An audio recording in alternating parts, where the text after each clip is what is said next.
షూటింగ్లో జరిగిన ఫైర్ యాక్సిడెంట్తో గతం గుర్తుకు వచ్చి రేఖకి ఊహించిన షాక్ ఇచ్చిన స్వరాజ్. నిజంగానే స్వరాజ్కి తన చిన్నతనంలో జరిగిన ఫైర్ యాక్సిడెంట్ గుర్తుకు వచ్చి గతం గుర్తుకు వచ్చిందా? అసలు ఏం జరిగింది అనేది ఈ వీడియోలో తెలుసుకుందాం. రౌడీల నుంచి స్వరాజ్ తనని కాపాడడంతో ఇక స్వరాజ్ మీద ప్రేమని పెంచుకుంటుంది ఇందు. అయితే ఆ తర్వాత అపర్ణకి అనుమానం వస్తుంది ఇందు ప్రవర్తనతో. ఏంటే, ఎందుకు అలా ప్రవర్తిస్తున్నావు నువ్వు, ఏం జరిగింది అని అడుగుతూ ఉంటుంది అపర్ణ. ఏముంది అపర్ణాదేవి, నీకంతా అనుమానమే అని అంటూ ఉంటే ఈ మధ్య నీలో ఏదో తేడా కనిపిస్తుంది అని అంటూ ఉంటుంది.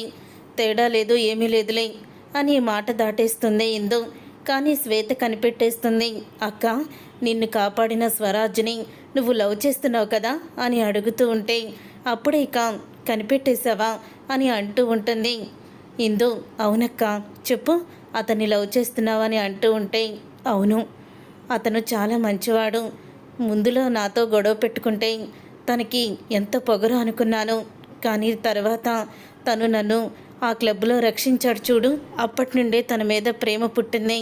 తర్వాత నేను వంట చేయడానికని బయటికి వెళ్ళి ఇంటర్వ్యూకి వెళ్ళినప్పుడు తనే నన్ను తీసుకువెళ్తున్నాడు అని చెప్పి అంటూ ఉంటుంది ఇందు. అయితే అంటే తను కూడా నిన్ను ప్రేమిస్తున్నాడనమాట అని అనగానే అవును, తను కూడా నన్ను ప్రేమిస్తున్నాడు అని చెప్పి ఇందు అంటే అంటూ ఉంటుంది. మరి ఈ విషయం నానమ్మకి చెప్పొచ్చు కదా, తను అర్థం చేసుకుంటుంది కదా అని అంటూ ఉంటుంది శ్వేత. అయితే ఇప్పుడు కాదు, నానమ్మకి తర్వాత చెప్తాను. సరే అయితే నాకు టైం అవుతుంది, నేను వెళ్తాను అని అంటూ ఉంటుంది ఇందు. అయితే ఏంటి, మీ స్వరాజ్ని కలవడానికేనా అని అనగానే అవును అని చెప్పి ఇందు అయితే బయటికి వెళ్ళిపోతుంది. అలా వెళ్ళిపోయిన తర్వాత ఇక స్వరాజ్ని అయితే కలుస్తుంది. ఏంటి రోజు లేట్ అయింది నీకు అని అడుగుతూ ఉంటాడు రాజు. అయితే అప్పుడే ఇక ఇందు, ఈరోజు లేట్ అయిందిలే. అవును, ఈరోజు తొందరగానే వచ్చేసాం, షూటింగ్ లేదా అని అడుగుతూ ఉంటుంది ఇందు. అయితే లేదు, అందుకనే నీకోసం ఇక్కడ వెయిట్ చేస్తున్నాను అని ఇద్దరు కూడా మాట్లాడుకుంటూ ఉంటారు. అప్పుడే ఇక ఇందు అయితే నేను ఇక ఇలా వంట చేయడానికని చెప్పి బయటికి వచ్చేది మా తాతయ్య గురించే. మా తాతయ్య ఆపరేషన్కి 15 లక్షలు అవుతుంది. ఆ 15 లక్షలు ఎలాగైనా నేను సంపాదించాలి రాజు. మా తాతయ్యని మామూలు స్థితికి తీసుకురావాలి, అప్పుడే మా జీవితాలకు ఒక అర్థం ఉంటుంది. కానీ ఆ 15 లక్షలు ఎలా తీసుకురావాలో తెలియడం లేదు. అందుకని ఏదైనా జాబ్ దొరుకుతుందేమో, అవకాశం వస్తుందేమో అని చూస్తున్నాను అని అంటూ ఉంటే ఇక ఆ మాట విని, నువ్వు ఉద్యోగం చేసి 15 లక్షలు ఎప్పటికీ సంపాదిస్తావు, ఆస్తి మొత్తం నీదే అంటున్నావు. మరి అలాంటప్పుడు తనని తెగించి అడిగేయచ్చు కదా, నేను రానా, నీకు అండగా ఉంటాను, నేను అడుగుతాను అని అంటూ ఉంటాడు రాజు.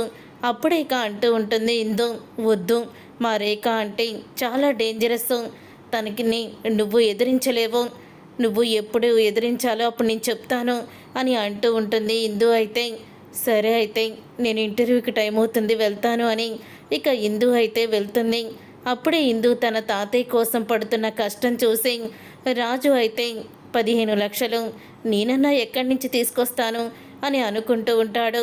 తర్వాత వాళ్ళ ఫ్రెండ్ అయితే రే, ఇవాళ షూటింగ్కి వెళ్ళాల్సిన అవసరం లేదు లేరా అని వచ్చి చెప్తూ ఉంటాడు. అదేంటి మా అలా అంటున్నావు, షూటింగ్ జరగట్లేదా అని అంటూ ఉంటాడు రాజు.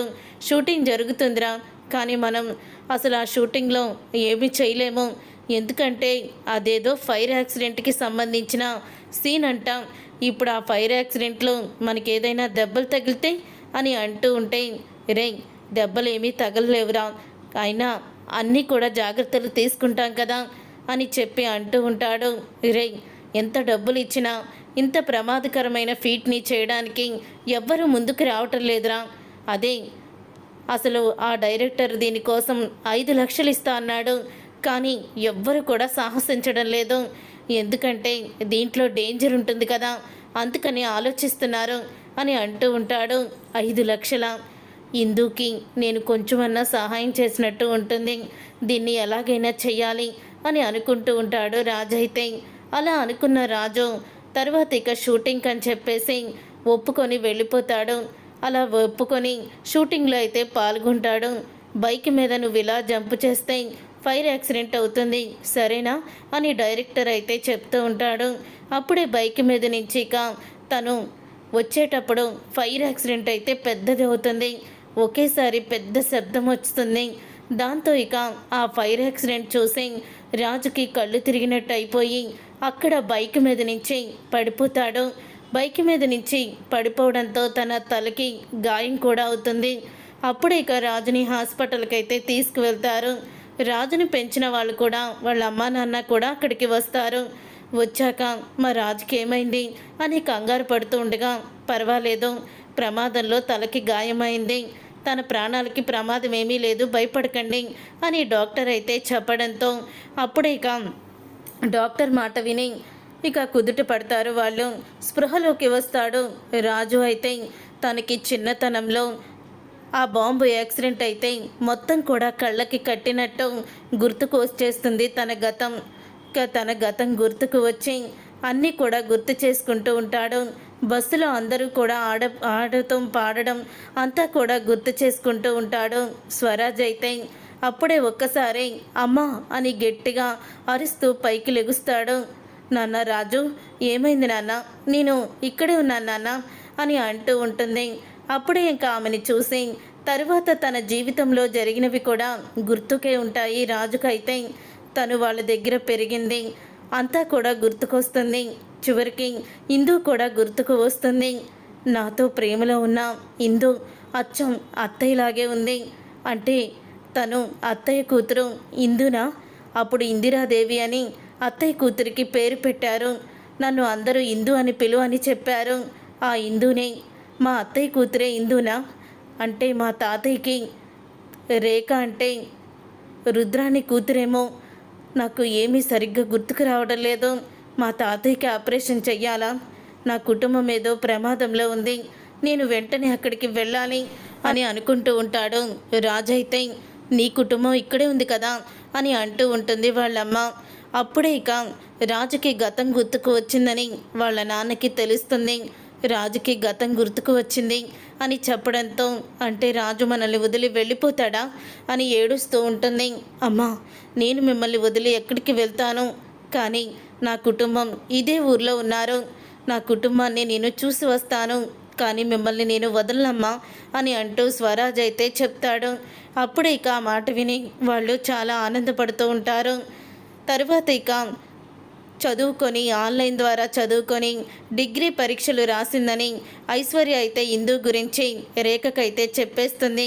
తను ఫస్ట్ క్లాస్లో పాస్ అయిందత్తా, నీకు అంతా కూడా అబద్ధం చెప్పి తను ఆన్లైన్లో ఇవన్నీ కూడా చేసింది అని చెప్పడంతో కోపంతో రగిలిపోతూ ఉంటుంది రేఖ. అయితే అప్పుడే జుట్టు పట్టుకొని ఇక ఇందుని కొడుతూ ఉంటే, అపర్ణ, రేఖ ఏం చేస్తున్నావు నువ్వు, వదులు నా మనవరాల్ని అని అంటూ ఉంటుంది అపర్ణ. ఏమే ముసల్దానా, నువ్వు ఎంత తెలివైన దానివి, ఇంట్లోనే ఉంటూ నీ మనవరాలకి చదువు చెప్పిస్తావా? ఇది ఇంట్లోనే ఉండి డిగ్రీ ఫస్ట్ క్లాస్లో పాస్ అయ్యింది, కాలేజీకి వెళ్లకుండా డిగ్రీ ఫస్ట్ క్లాస్లో పాస్ అయిందంటే దీనికి అన్నీ వాళ్ళ అమ్మ తెలివితేటలే వచ్చాయి.